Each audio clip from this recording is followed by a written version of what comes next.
Hello and welcome to Arsenal Domination. This is going to be a quick video ahead of the game against Crystal Palace, our second this week, of course, against them, following that 3-2 victory in the week, which could well be a pivotal point, as I mentioned, in the season.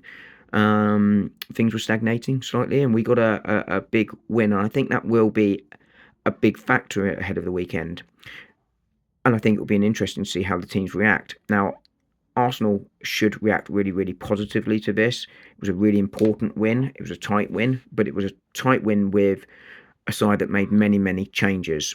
And the lesson coming from it has to be to break down teams like Crystal Palace that are going to play a little bit of a blow block and make things difficult. You have to up the tempo.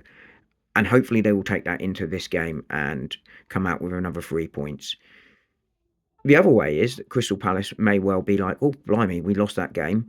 That was, they're going to come and do it again to us. Or they could alternatively be like, do you know what? We could have won that game if we'd done things. Let's go and show them what we're made of and really up a performance against us and really want to show us how good they are. Because we know Crystal Palace can be a very, very good side. They've got some really good players still, despite the loss of Elise. Players like Esse, players like Mateta, players like Mark Gehi. Dean Henderson showed what he was made of on Wednesday with a really good performance despite conceding 3. So they have the players there. So I think it'll be really, really interesting how they come out. My gut feeling is that Arsenal will prove too strong for Palace. They beat Palace, albeit at home, but with a much weakened side. I think they will be much more the side we would expect to see at the weekend, but they need to play, as I say, with that intensity if they're going to beat Crystal Palace. If we go back to the slow sideways build up for the entire game, then Palace will be able to hurt us, as we saw. With the the well-worked second goal they scored and the horrific error that led to the first. But you can see that they will, when given opportunity, will create chances and will score them.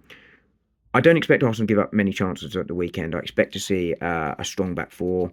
I suspect it will be Timber or Partey at right back, depending on who's fit.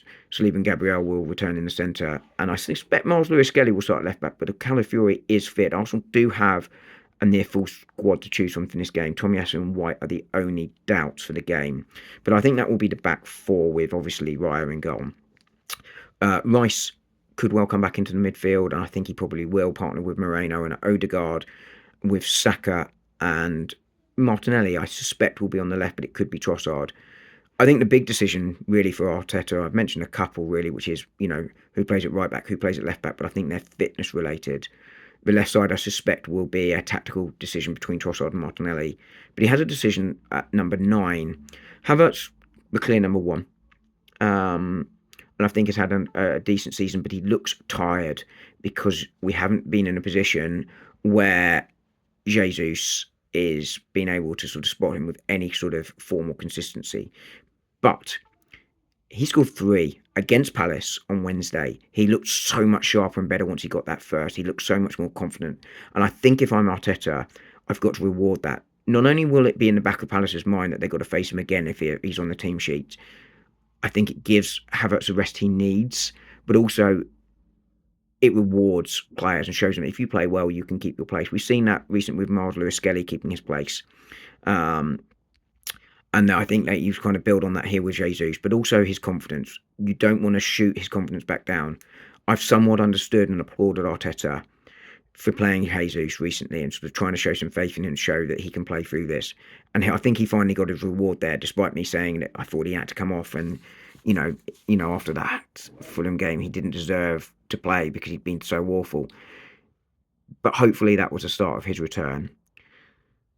So I think that's the side I play. I think it's going to have to be a game where Arsenal play at their best if they're to beat Palace, because I still believe this Palace side is better than their form has shown this season, and the league table suggests it is.